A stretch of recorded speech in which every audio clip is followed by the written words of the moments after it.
first installment of Women Against Tyranny, we're going to deal with the birth of human rights.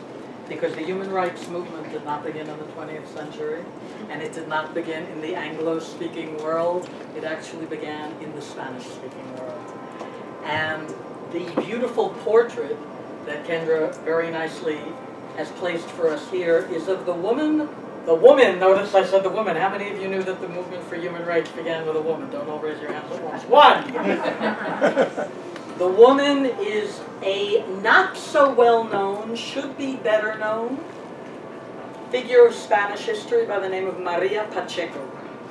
And this woman nearly downed an empire. She nearly overthrew the king of half of the world at that point, Carlos V, king of Spain, the Americas, the lowland countries, and everything else in between.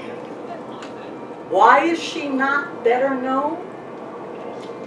One, she's a woman. Two, she didn't win. Three, the dominant narrative of history is the imperial narrative. And because this female character obviously goes against the dominant narrative, come in, these people get written out of history. We're also going to look at another woman whose portrait Kendra couldn't find. And believe me, she tried.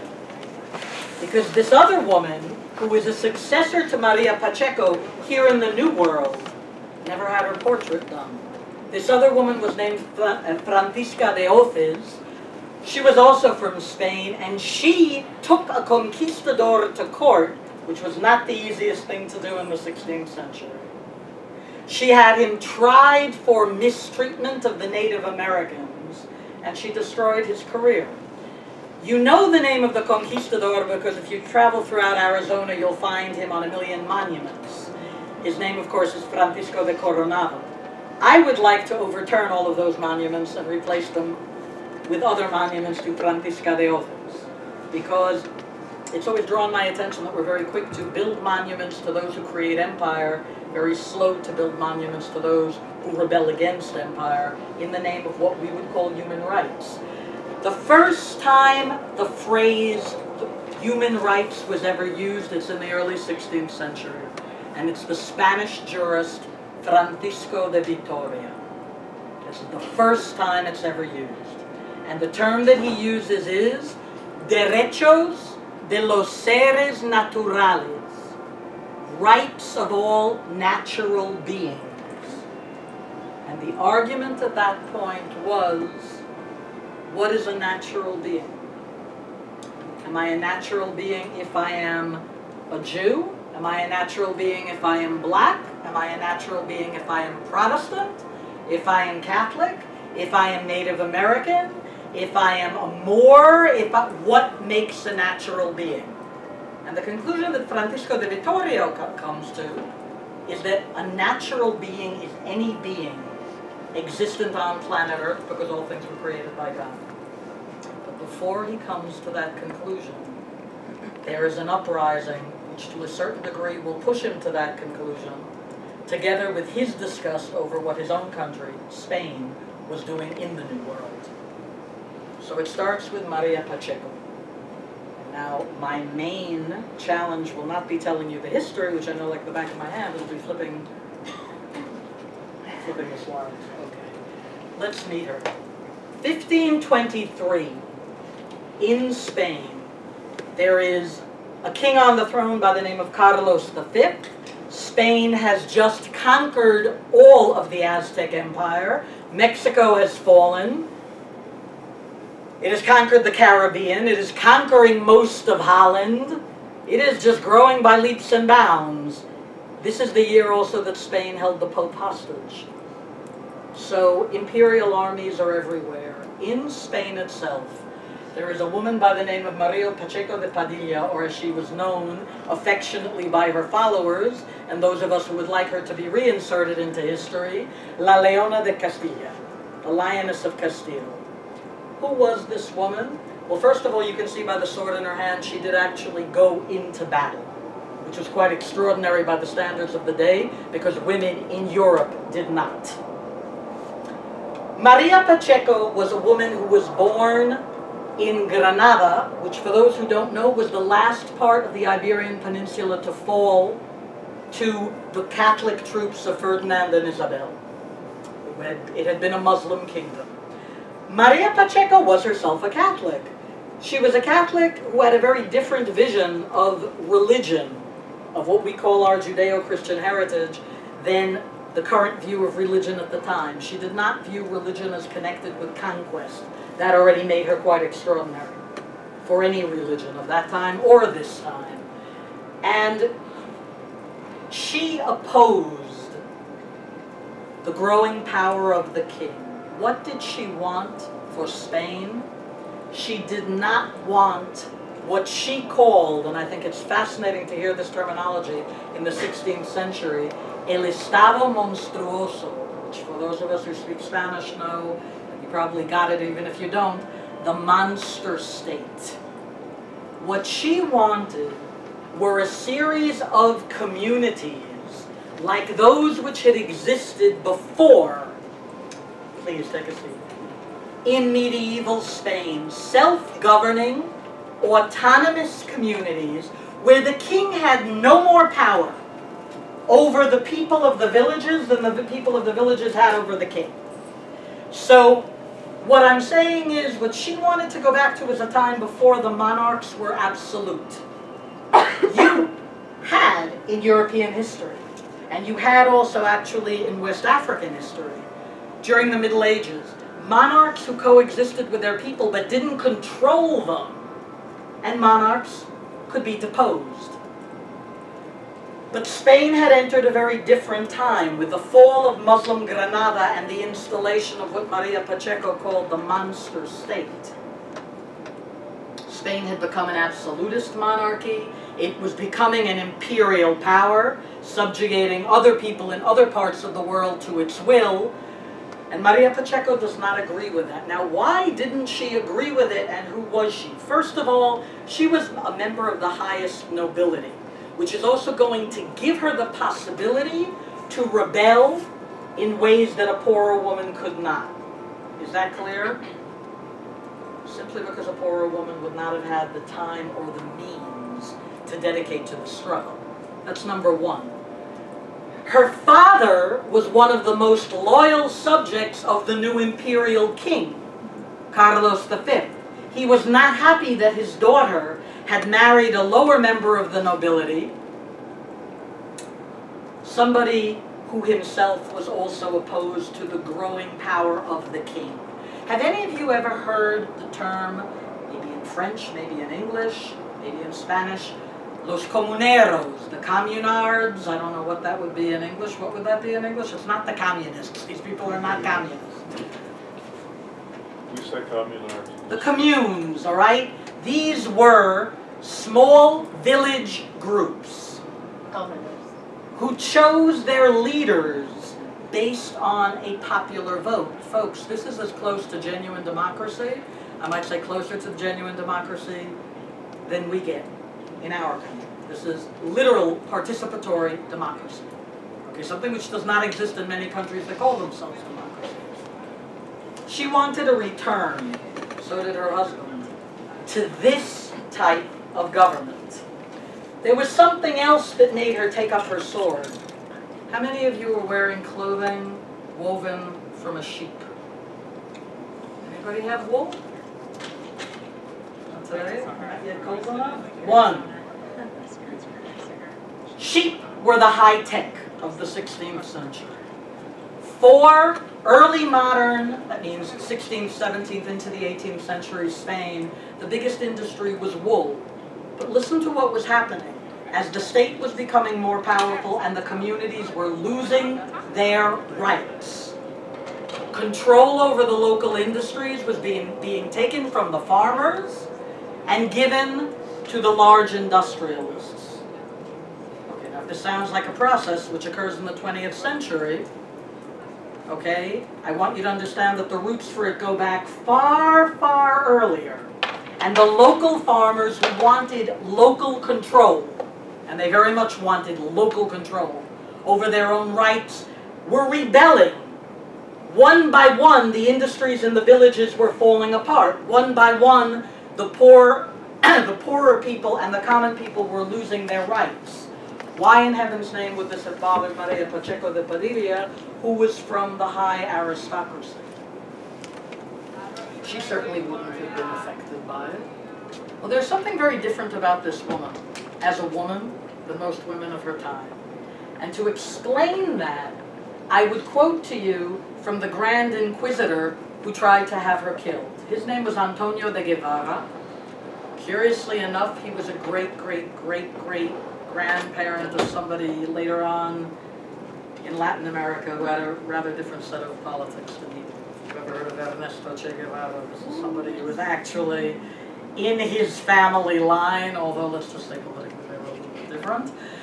And Antonio de Guevara, the Grand Inquisitor, said when he imprisoned Maria, "You are not like women of your time." And I quote from the Spanish, "Ellas son cobardes, y vos sos atrevida." They are cowardly, and you're daring. "Ellas son mansas, y vos sos brava." They are gentle, and you're ferocious. Well, we could look at her and say, that's pretty good. Way to go, Maria. But for the 16th century, this will also bring an accusation of witchcraft. So this is how you discredit anybody who fights for the rights of independent, autonomous communities. I do want you to understand that the type of national organization that exists in the world now did not always exist. And actually in earlier medieval Spain, because things get nasty in the Hispanic world as we go towards what we call the early modern period, or what was once euphemistically called the Renaissance. If you consider a time of conquest, black slavery, the Spanish Inquisition, the conquest of Ireland, and lots of other nasty things, a Renaissance. So we don't use that term. We use the term early modern period. But prior to the early modern period, in the Middle Ages, things were actually based on local community organization. The state did not exert that much power, and the king had to negotiate with the common people. There were a series of laws published in medieval Spain called los fueros. And the fuero was a law that guaranteed the right, listen closely, to trial by jury for any commoner. So in other words, if you were a poor person, Maria Pacheco, who wanted to return to these laws, would not have you tried by somebody of her class, but rather by a jury of your peers. I want you to understand that this exists in medieval Spain before another document is written in medieval England, which is a great document, but it's not the first one to mention those individual human rights. So what document am I referring to in England? Magna Carta. Magna Carta. Folks, we have Los Fueros de Aragon. The laws of Aragon, 200 years before we have the Magna Carta. I'm not making light of the Magna Carta, but I do want you to see that the tradition of the history of human rights is a little bit wider than what you're often taught, okay? And some of it speaks Spanish. So that was what she wanted, but we haven't answered the basic question. Why did she care? For heaven's sake. She was a cousin of the family of Queen Isabella. Why did she have to care about the common people and the fact that they were now dying because they did not have local markets for their wool? What do you think? Give me an idea. You won't be marked right or wrong. This is not a test. Go for it. She cared about them? As a human being? Yeah, probably. Yes! At her trial, because she is put on trial and she's condemned to death, although she will escape, and then there'll be another trial in absentia, and then what happens to her, as I'll tell you in a few minutes, is a question mark. Some say she died in 1531, some have a different version. When she's asked constantly, what is this to you? ¿Qué es eso para vos? In the Spanish of the time, and in the Spanish that we still speak in Argentina. ¿Qué es eso para vos? What is this for you? Her response was simply, son también. We have a seat. Come. I think I'm in the wrong class. This is usually where my class is. Oh, I'm sorry. You're in Wilson 117. Yeah. Although this is more fun. Okay. She responded, porque son todos seres de Dios. So you are totally right, because they are all simply creatures of God.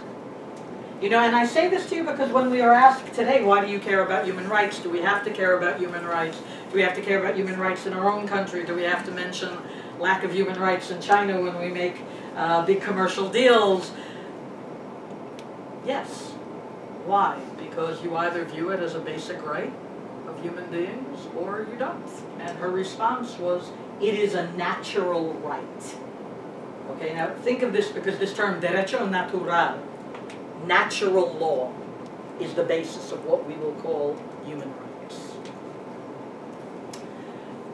So the Communeros, in 1521, the same year that Spain conquered Tenochtitlan, the capital of the Aztec Empire, Mexico. Hold Mexico, because we're going to get to Mexico in a little bit when we meet the second woman who leads us on our talk. The same year that Mexico is conquered, Spain is at the height of its imperial power. Nobody dares to challenge Carlos V, although he's not really such a Spanish king. He came from Flanders, and he can't even speak Spanish. But because of hereditary lineage, he's placed on the Spanish throne, and he's awfully powerful. Nobody dares to challenge him except this small group. Juan Padilla, her husband, Maria Pacheco de Padilla, her, whom Juan attributes with giving him his ideals. Okay? So this is not a woman following a man. They believed it together, and according to his letters, it is she who inspires him. They lead an uprising based in 4 cities in Spain. Toledo, the city with which she will become inescapably and forever linked. Salamanca, Avila, which is where the rebellion is actually proclaimed, and Segovia. They take up arms, and the rebellion spreads throughout Spain. It spreads to the point that in the end of 1521, the most powerful king in the world was in danger of being toppled. That is how strong this rebellion got. That is how powerful the Communeros were at their height. So what actually brings them down? At their height, they are a combined force of noblemen, like Maria Pacheco herself, who want to return to what Spain was earlier. Local community organization, and not an absolute monarch. Like Maria, they do not want Spain to waste all of its local, shall I say, GDP, on foreign wars. Is this sounding very familiar? Okay, because none of these things are new. All of these debates that we have now have been going on for centuries. But then, one by one, with the exception of the Padillas themselves and a few of their friends, most of the noblemen fall one by one to the bribes of Carlos V. Why? Because something was coming back to Spain that nobody could resist. It's called Mexico's money. Aztec gold. Spain, not only Spain, no country in Europe had ever seen gold and silver in those quantities. It would be surpassed later by what would come in from Peru. But at the time, the Aztec Empire was the wealthiest empire that had ever fallen. And except if you had very strong personal commitments to human rights, or the rights of all natural creatures, as you pointed out, just because she cared. Unless you had those same convictions, you fell to the bribes of Carlos V. In 1522, Carlos sent his troops out to fight the Communeros in a place in Spain called Villalar. Excuse me, in a place in Spain called Medina del Campo. We'll get to Villalar. The people came out en masse and fought with Maria Pacheco and her husband. Carlos was furious because he was defeated. So what does he do? The next day, he burns the entire town of Medina del Campo to the ground. Literally nothing remained of it.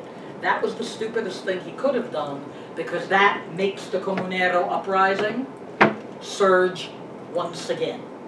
So once again, they get a shot in the arm, and it almost looks as though they will topple Spain. She's charged with witchcraft. Why? She had many friends in Toledo who were women who had been of Jewish background, Sephardic Jewish background. Some of you know that's what I am, meaning those Jews who lived in Spain prior to the expulsion. Those who stayed were forcefully converted, and Maria was friends with many of them. She was also friends with many Muslim women who had been forcefully converted. And so her associating with marginalized people in society made her open for the charge of witchcraft. But she was far more open for the charge of witchcraft because she took a sword and fought. That was considered a perversion of the female role. Women were never supposed to do that.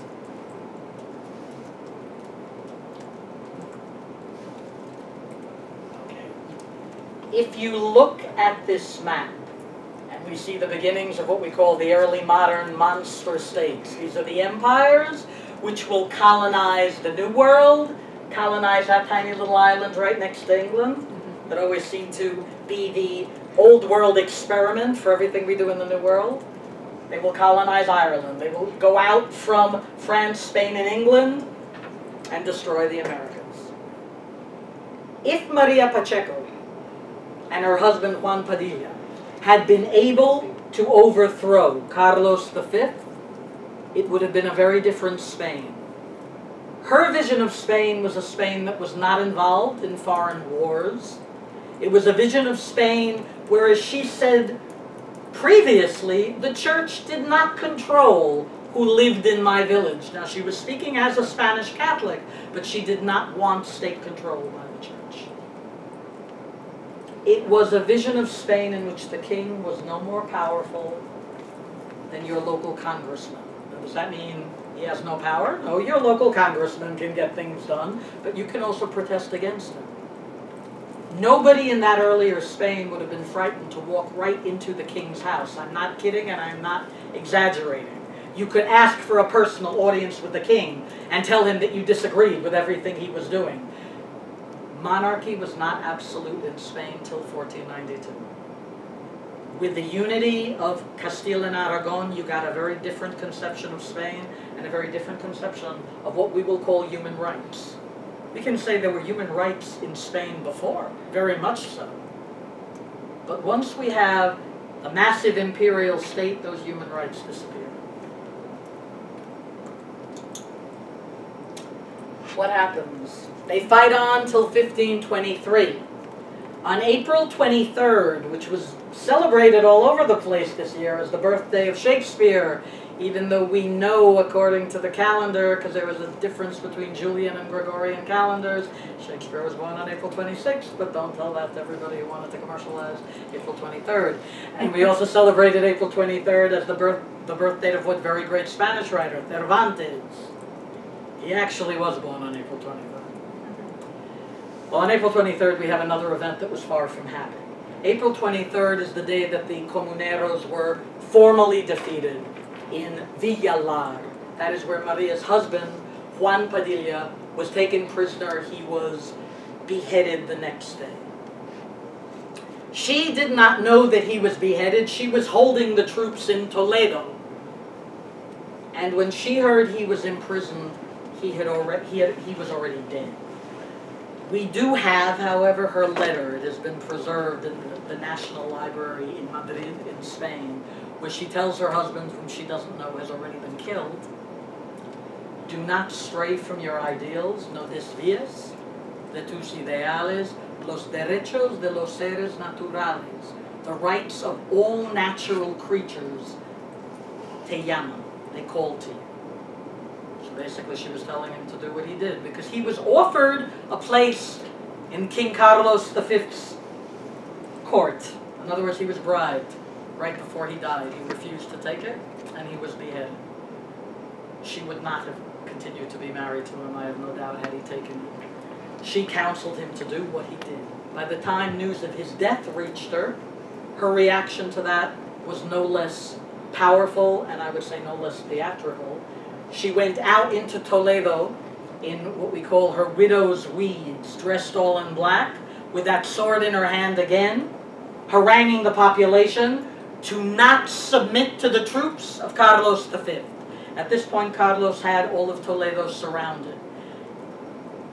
At this point, the Grand Inquisitor Antonio de Guevara, who was also the Archbishop, was publicly calling for her death as a witch. She held out for over 4 months in Toledo and organized the military resistance, and only finally surrendered when 3 of her demands were met. Those 3 demands are very important in the history of human rights. One is election of local officials by what she called boleto claro, and that is how you say direct ballot in 16th century Spanish. The second was no intervención en los asuntos del pueblo de la gente clerical. What is that? Non-intervention in people's affairs by the church. And the third was the end of discriminatory taxes against local businesses on behalf of large industrial interests. All right? This sounds like I'm taking this out of the Wall Street Journal or the New York Times. I am not. I want you to understand the struggle for human rights is a very, very old struggle. And it's just fascinating to me how often women are written out of it. Sometimes in the Anglo world I have a little bit of a feeling that Hispanics are written out of it. Don't worry, in our Hispanic world we can write out of Anglo. So it's all rather silly. We have to see where we connect. And by the way, her example is going to be tremendously powerful because the great English writer at the end of the 17th century, who's the first one to condemn British imperialism in Ireland, of course that's Jonathan Swift, the writer of Gulliver's Travels, knew the case of Maria Pacheco and crazy. So you see, the English-speaking world and the Spanish-speaking world have got to talk to each other, and you all have to talk to women. What an idea. There you go. Before we get to Francisca de Hoces, I was driving poor Kendra crazy. I need a picture of Francisca. There is no picture of Francisca. Because what she did frightened people in the New World and the Old World, I think even a little bit more than what Maria Pacheco did, because Francisca, unlike Maria, was not nobility. Okay, Maria is amazing in that she's a little bit like Robin Hood, okay? Or the legend of Robin Hood, because we don't know if that was a historical figure, although we want to think it was. She's a noble woman who takes up the cause of the poor. Well, if you're a nobleman, that's scary, but not quite as scary as somebody from the poorer classes actually rebelling.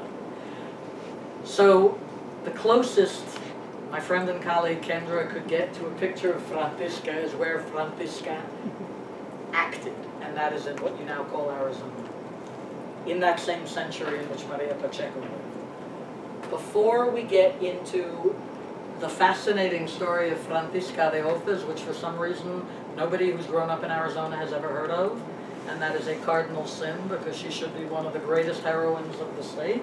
Who here grew up in Arizona? Okay.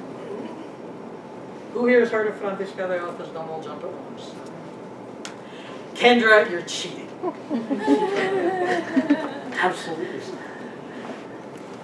Are there any questions, please? Anything about Maria Pacheco? Go for it. Yes. Kind of extraordinary person. Why didn't Maria de Padilla justify her beliefs in human rights through church doctrine? Or did she have any... Okay, that's a good question, because she always considered herself a believing Catholic, including when she was condemned to death by the Inquisition, when she escaped the Inquisition in Spain, when she illegally crossed the border into Portugal, and then either died in poverty by one story or by another fairly more horrible story, which goes into official Spanish chronicles. She's dismembered by the agents of Carlos V. Why do I have a horrible feeling that one's probably the right story? The only reason I think she did not justify her beliefs in human rights or the rights of natural creatures according to church doctrine is because the church officially at that point was on the side of Carlos V, which she as a Catholic viewed as a perversion of what the Spanish church should do. You know, folks, you have to remember, this is a rather crazy time in history, because the Spanish crown was claiming it was acting in the name of Catholicism, but the Spanish crown was attacking Italy. Do you know that? And the Spanish crown killed over 120,000 people in the city of Rome. Do you know that? Between 1523 and 1527. So it was killing a lot of Catholics in the name of Catholicism. Because, of course, this was the same misuse of religion that we see today, going on in every single religion in which people pray to God, poor God. So I think that would have been the reason why. Although she always, including at her trial, when, you know, they screamed at her that you're a witch and a heretic, she kept on saying, you can say what you want. I am a Catholic, soy católica. And she would throw it back at the churchmen saying, you are not true Catholics. Very good question. Again, this probably sounds more contemporary than any of you might have imagined it would sound. But the dilemmas that we have in the 20th, now 21st century, have their beginnings at this time. And by the way, that's also why historians have stopped calling it the Renaissance, because the Renaissance gives you a beautiful feeling, doesn't it? We're reborn, tra-la-la. And it was not that.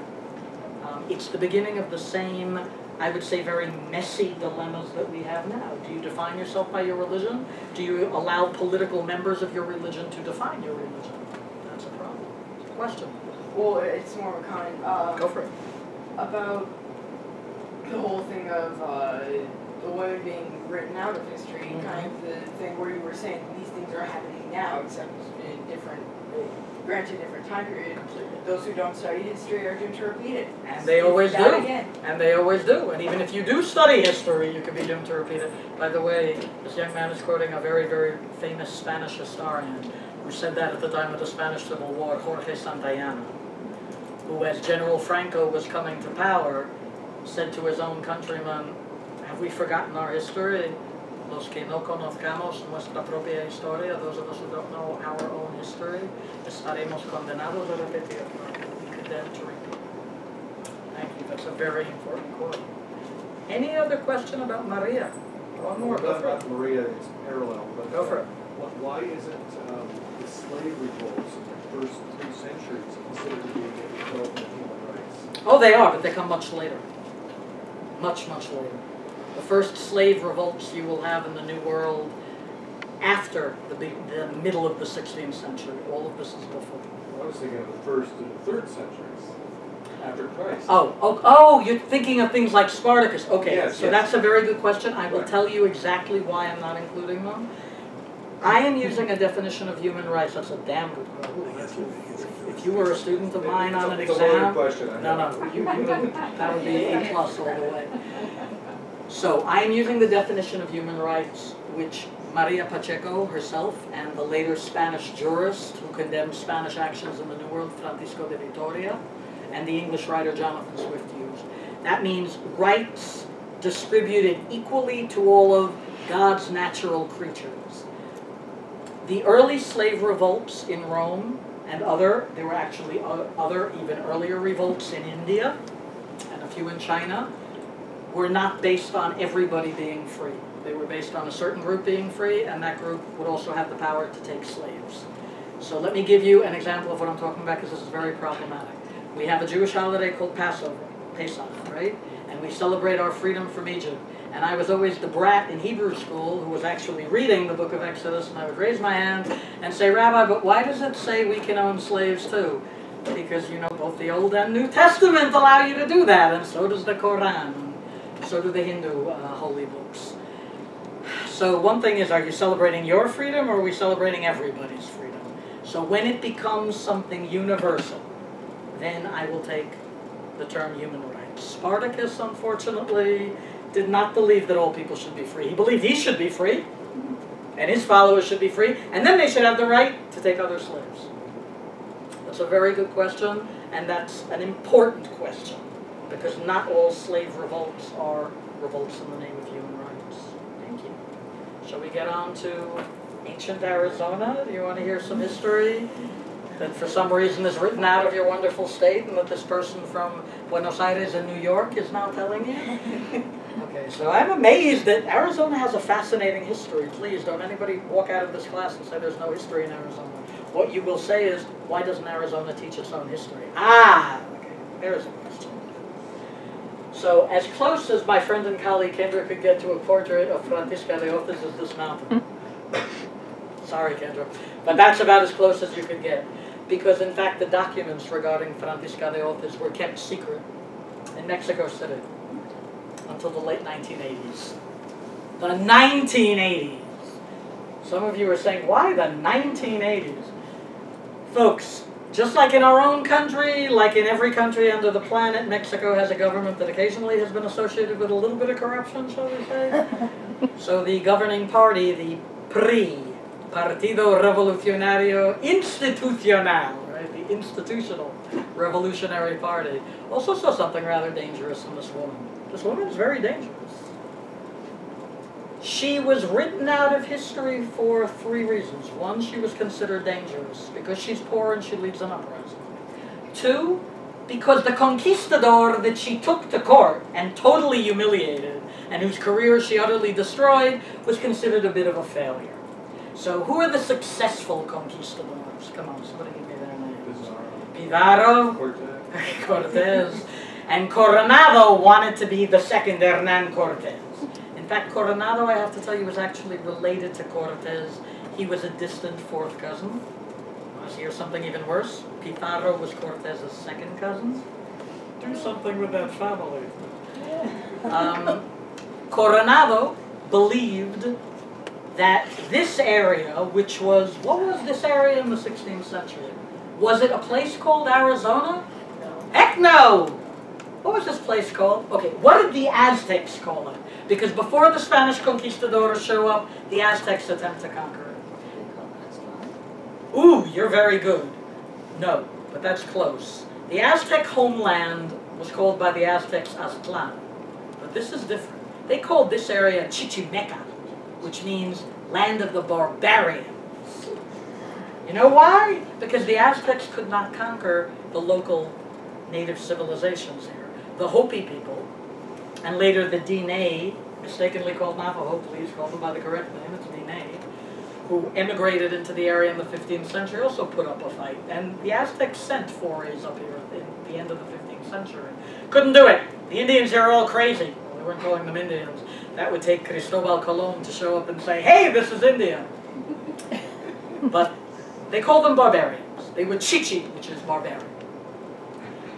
What did the Spanish conquistadors call it? They called it El Norte de Mexico, northern Mexico, because that's what it was until 1848, when Mexico and the U.S. go to war, and the U.S. takes the territory, and it becomes the American Southwest. And what it will be in 200 years, God knows. Okay? But borders are funky things. Borders go back and forth. The area couldn't be conquered. Coronado came to Mexico City from Spain, like his distant cousin Cortez, and he said, I'm going to be Cortez number 2. And so there's this huge territory to the north, and he was going to conquer it. This territory was called officially Nueva Galicia. New Galicia, like the part of northern Spain, which is called Galicia. What he didn't count on was having this absolutely fearless, illiterate, and kick-ass woman in his party who would completely frustrate his plans. That is Francisca de Hoces. Written out of all histories. So now please take a look at what you now call Arizona. Okay? This was a very different area. Do you see, you know, Kendra has always told me, and she told me this at the very beginning when I started working here, Sharonah, you need maps. And at the beginning I was, I don't need maps. People know it. No. You need maps. You need maps to see how history changes. And so, do you see the areas, if you can't, if you're having a little problem at the back, because the writing is small, Coconino, up there, okay, for one of the native civilizations, the Pima, the Pinal, the Opata, these are all the ancient civilizations which controlled the area at that time. Coronado was convinced he was going to find El Dorado, the Golden Land. There was no El Dorado. The native people invented that story because they had seen what had happened to the Aztecs a few years earlier. Okay? So we will not give you our gold. But there is gold here. Where is it? It's over there. Just a little farther. And they called the area Tonteac. Okay, now you have to understand, the Indians were learning some Spanish, God, the conquistadors never learned any of the native languages. Anybody know what the term tonto is in Spanish? Stupid! Yeah. And the suffix ac in Nahuatl, which was the language of the Aztecs, but not only the Aztecs, of many, many of the peoples of the region, refers to an area. The local native people told Coronado, El Dorado, yeah, it's in Tonteac. What are they saying? It's in the land of the idiots. Just keep on going. And of course, Coronado wanted to find more gold and silver than Cortez, and at that point, more than Pizarro, who had outdistanced Cortez. Is there gold and silver in Arizona? Nope. Is there gold and silver in New Mexico? There is some silver. Do you have the type of mines that you have in Mexico and Peru? No, nothing like it. And the native people knew that. But by watching the collapse of the Aztec Empire, were they aware of that? They were very aware of that, folks. How many of you have ever heard the stereotype that the native cultures were isolated and had no contact with each other? Archaeologically, that's a load of rubbish. We know that they had very extensive trade routes going down from what is La Patagonia at the base of what is now Argentina up through the Pacific Northwest. And they were very aware of the collapse of the Aztecs. They were very aware of the death of Moctezuma, okay, the last Aztec emperor. And there's a huge oral tradition among the Hopi people of poems dedicated to the death of Moctezuma. So they knew what had happened. And they were not going to fall for it again. And they did not think that the Spanish and the horses were one strange monster, as the Aztecs said. They understood it's just a man on an animal that we haven't seen before. That's it. So Coronado does not have an easy time. Francisca, who joins him as one of over 400 Spaniards who've come to the New World looking for farmland, because there's no more farmland in Spain. She and her husband Alonso, who was also illiterate, by the way. He was a shoemaker, she was a farmwoman, neither of them could read. Neither of them had a clear idea of empire or what exactly their own country was doing in the New World. But they get a clear idea as they stay, and they become steadily more and more disgusted. Do we know that from her letters? She left us no letters. We only know from what the scribe, Coronado's scribe, writes about her, and everything she will say at the trial that she initiates against Coronado when they get back to Mexico City. Because for 3 years, they travel around this area and they find no treasure, no El Dorado, no city greater than Tenochtitlan, as Coronado promised the King of Spain he would find. They found nothing. If we were going to make a soundtrack for this story, it would be the Talking Heads' Road to Nowhere. That's what it was. But something happens to Francisca within the first 6 months of this expedition. And she starts berating the conquistador, who was a nobleman. Now remember, he's a nobleman. She's a commoner. This is not acceptable. She starts berating him for his treatment of the native people. And I want to point out a seminal issue in human rights law that, from what I know, and I will happily defer to anybody who can give me more information, the first time this argument of, listen close, indirect responsibility for the violations of rights, that's what she says. The first time that concept comes into being, it's with her.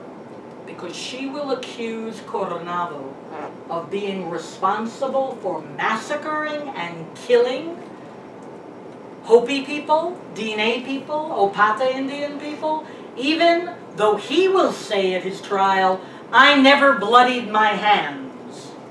Well, yeah, okay. Her response is, you orchestrated it. You gave the orders, or in her own words as they've come down to it, Fue vos que dibujó la danza. That's amazing in Spanish. It was you who drew the dance. Okay? So now if you can think of this in terms of modern day human rights violations, this is quite interesting. Think of the trials of so many major human rights violators, whether you go back to the Nuremberg trials or trials committed, crimes committed in communist Romania. Ceausescu also said, I never killed anyone. Okay? Eichmann also said, I never killed anyone. Nobody ever kills anyone, but you give the orders. So this idea of giving the orders, whether or not you kill, is extremely important for Francisco. Say it again. Plausible deniability. Plausible deniability. Yeah, it's amazing the way this is already an issue.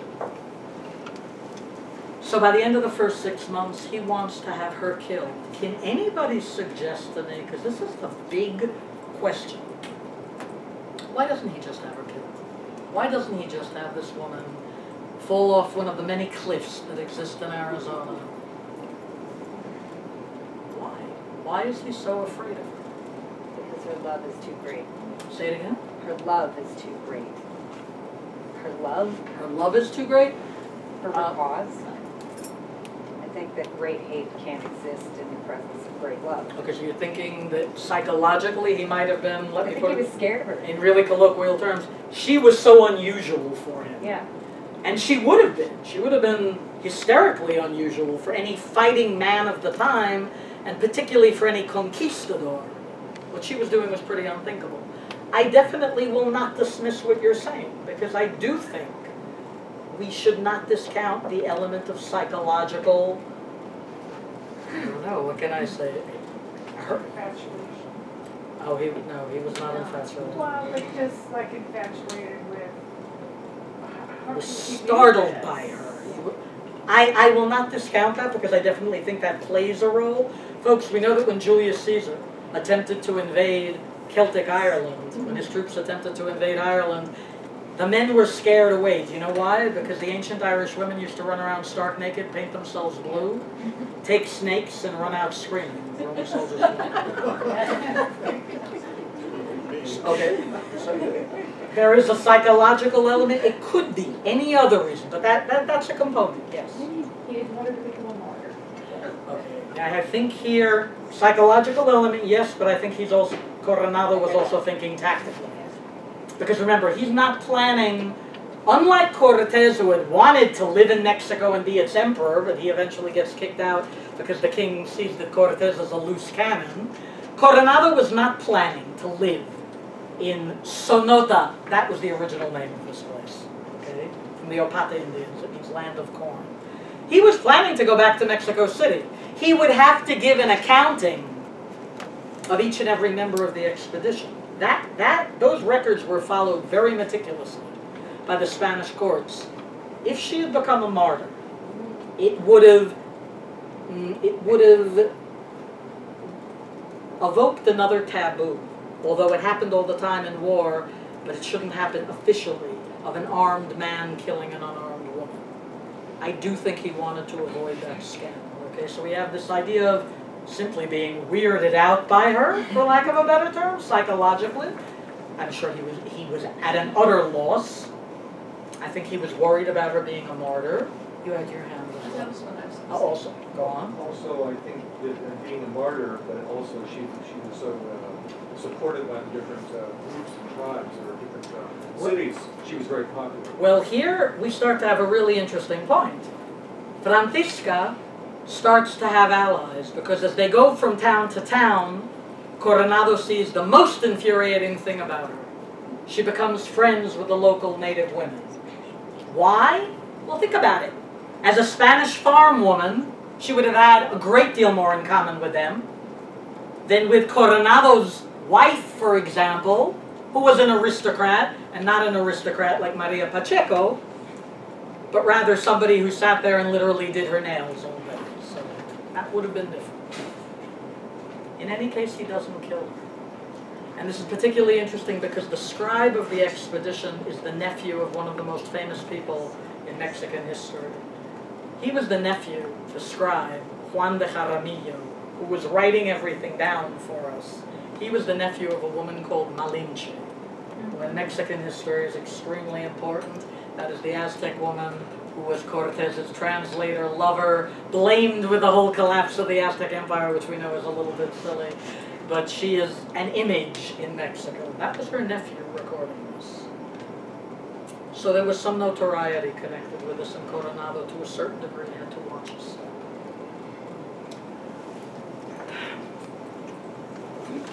He said he was evangelizing the Indians. That's what he said. But what he was doing, according to Francisca, was killing them and maiming them for no other reason, she said, but the delight to do evil.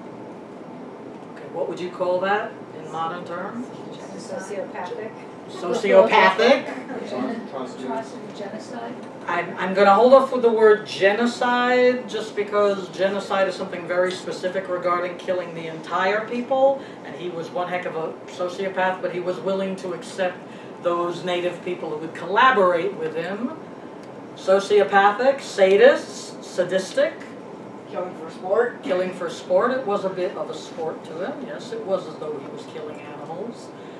For Francisca, what he was doing had nothing to do with converting people to the word of Christ. This is not the word of Christ. The word of Christ is not you come into a village and you cut every man's left foot off. That was one of his favorite pastimes. Or you cut every woman's right hand off. That was another favorite pastime. By the way, did you know in the city of Albuquerque, there is a huge statue to the conquistador Juan de Oñate, who was particularly famous about 60 years after Coronado with going through southern Arizona and New Mexico and maiming all of the able-bodied Native American men of the time. So he's considered a real cowboy hero. So we have to check and see what these monuments are for. She has no monument because at every stop she was creating problems for him, and at one stop she and her husband tried to desert. They go off and disappear for a few months, and Coronado searches for them. He cannot let them leave the party.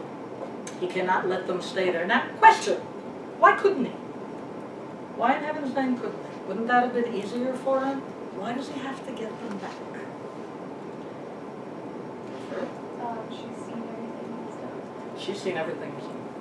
And by this point, it's really, apart from the time involved, everyone knows it's not impossible to go from Chichimeca to Mexico. You can walk. A very famous shipwrecked sailor by the name of Cabeza de Vaca had done just that. So if he left them there, they could come back to Mexico City and talk. What he was not prepared for was the fact that they came back to Mexico City and talked anyway.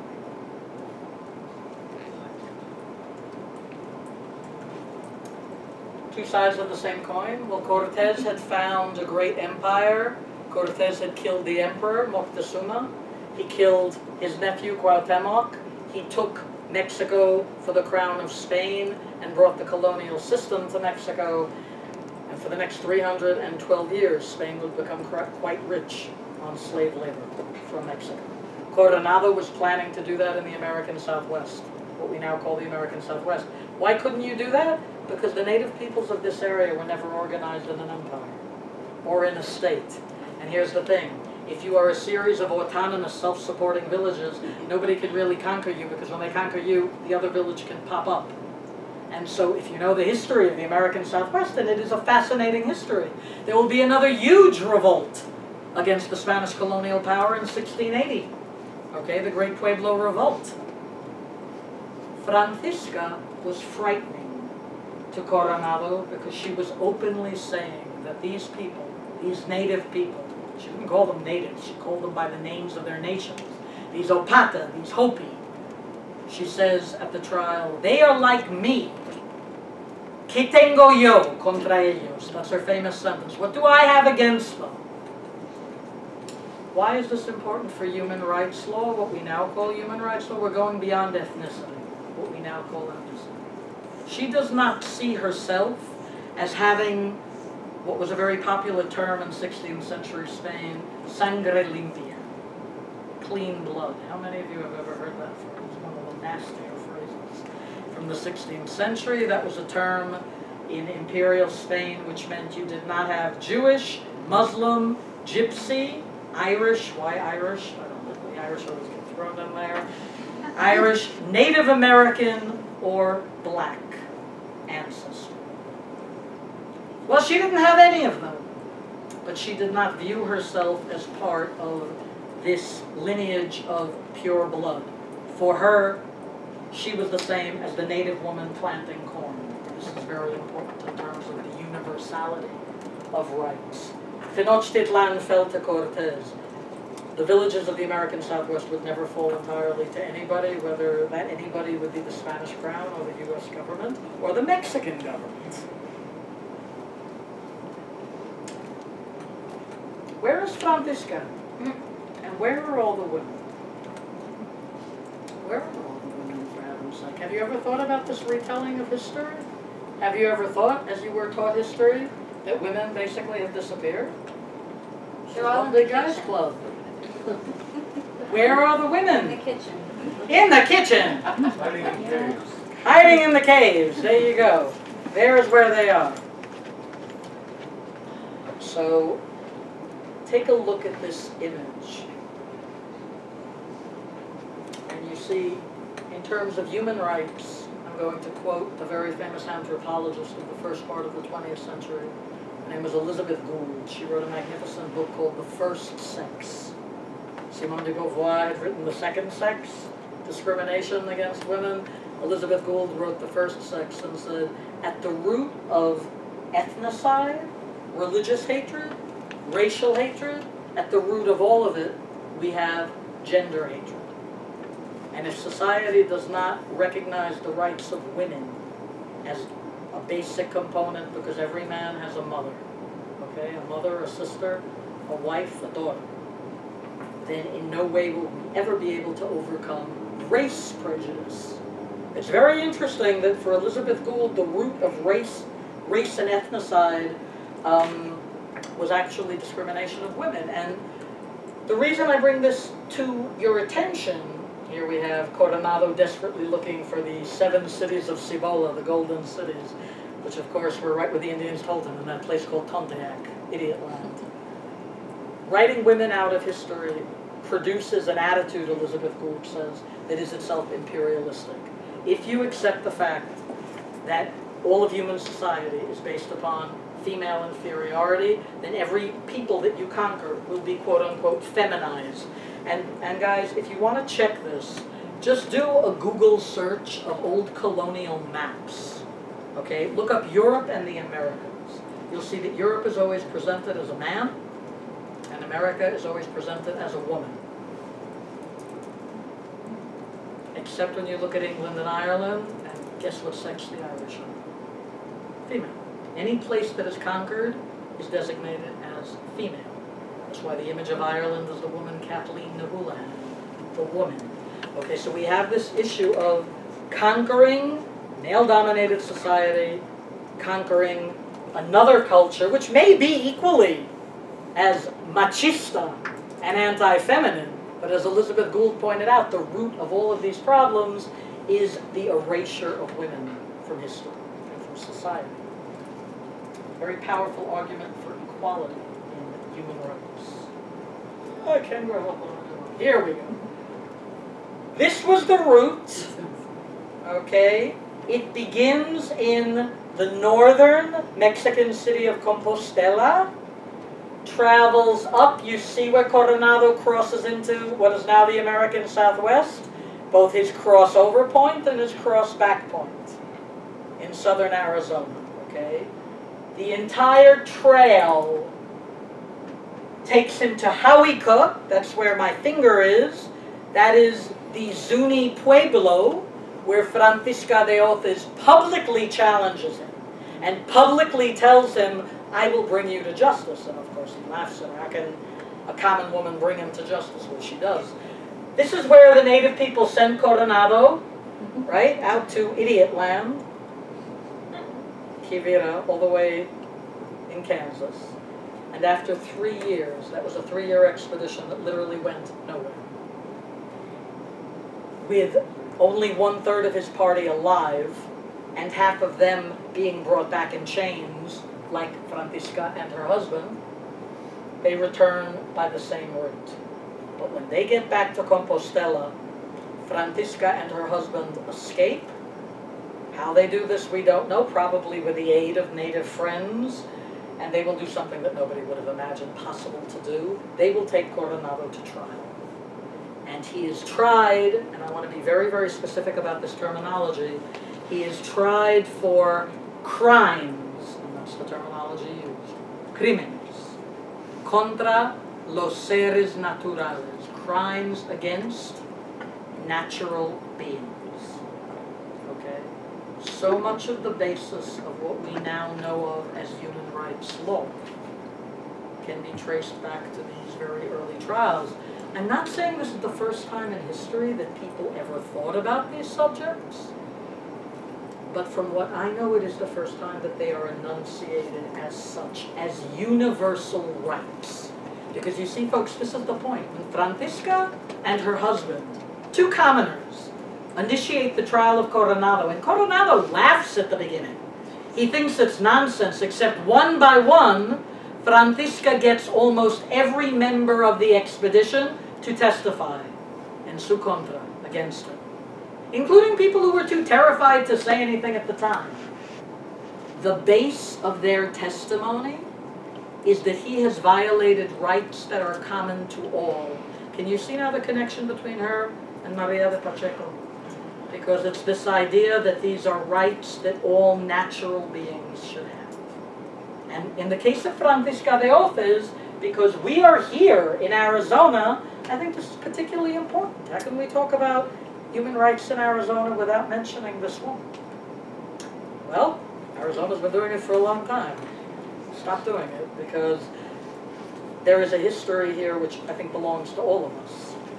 Everything that she said belongs to you, whether you are Hispanic or Anglo or Martian. All right? It's natural rights. Misperceptions of the native peoples. You see them portrayed here as cannibals? I'm sorry. Can you see it? I'm standing in front of you. Okay, these rather grotesque images of people being eaten. So who made these pictures? Was this person ever in the Americas? No! It was a Dutch artist by the name of Theodore de Brie, who never once in his life visited the New World. But this makes great stories. And these engravings were sold and replicated, and this is how racism is propagated. Okay? No, there was no internet, there was no Facebook, there was not the viciousness of social media, but don't think things were better. Things were never better in the good old days. Engravings could do the same amount of harm. And Theodore de Brie's engravings did tremendous harm. By the way, the term cannibal, cannibal, is actually a mispronunciation of the name of one of the native peoples of the Caribbean, the Carib. And the Carib were mispronounced as canib, cannibal, somebody from the nation of the Carib, and so we get the word in our modern tongue, cannibal, and it was an invention. Is there any case of cannibalism in the New World? Yes, and it connects to the city that I claim as mine, even though I was born in New York, but thank heavens I was whisked back there early as a child. Buenos Aires. You know the one case of cannibalism? We're right before dinner, so why don't I tell you? 1535, Pedro de Mendoza is trying to found the city of Buenos Aires, good air. And the Guarani Indians are not particularly happy about that. And they lay siege to the Spanish settlement, and one by one, they either escape from the settlement and join the Indians. That's a great thing, so that ends a lot of the conquistadors. But if they stay with the conquistador, they start eating each other. They start dying and eating each other. Except Pedro de Mendoza, according to the testimony of 3 people who escaped, began to eat people before they died. Yeah, pretty gross. Well, we have some jokes. That's where the asado comes from.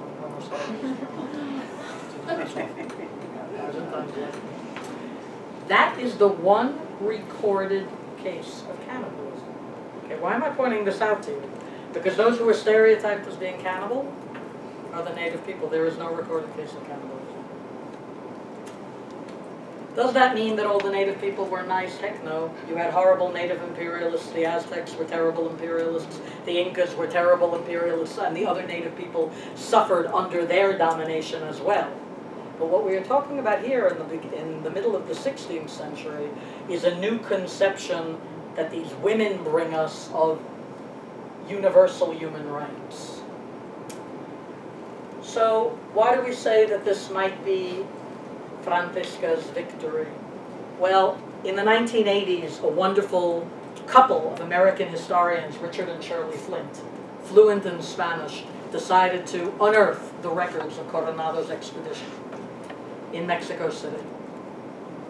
And they had problems in the 80s because the government that was in power at that point didn't really want to allow them to do it, because guess what? Mexico deals with its past just as well as we do with ours. People are people. In the early 2000s, they were allowed more access when there was a, at least temporary, change of government in Mexico for a while. And they wrote the most magnificent account of this expedition that I know, and I thoroughly recommend it to all of you. And it's a magnificent scholarly work, but it also reads like a novel, and you can get it from Amazon. It's called simply The Coronado Expedition. And the authors are the historians Richard and Shirley Flint. And they were amazed at the bravery of Francisca, and they were amazed at how she had been totally and utterly written out of all history. Just disappears, goodbye. Not even there. And they brought her to us again, thank heavens, and really fleshed her out as a character whom I personally look at as the second half of this story that begins with Maria Pacheco de Padilla. It is important to remember at this time of empire that there is also tremendous internal criticism of empire, and that the idea of human rights in the West actually begins with, I will call it, the self-criticism of certain Spaniards against what their own country was doing. Now, usually the people who are quoted are great priests like Las Casas and Antonio de Montesinos, and they were great. But I want you to know that there were some women before them. And they have been totally written out of history. Looking at history from a different angle, this is very important. When you begin to have what calls itself universal histories with the conquest of the New World, and the first example of that is a book written by somebody by the name of Peter Martyr, Peter Martyr, in Spain, who writes a history of the New World and calls it a history of the universe. And here's where it connects with Maria Pacheco. Pedro Martyr had been Maria Pacheco's tutor when she was a child. Okay? So we do have what we can call a universal consciousness. Whether Pedro Martyr believed in human rights or not, having read that text, I'm going to tell you not by our standards. But it is sublimely interesting to me that his student, Maria Pacheco, certainly is considered to be one of the points on that road that leads to our contemporary definition of human rights. So it's time to look at history from this angle of all the women who've been written out. And this is Maria Pacheco haranguing you to please support our free programs in ACMRS. So Danielle has already done this because School of Social Transformation has sponsored this. You should be holding your sword. I should be holding my... Kendra? Kendra? Come on, do a Maria Pacheco for us. Right, so thank you, dear. So can I ask you, please, in the name of Maria Pacheco,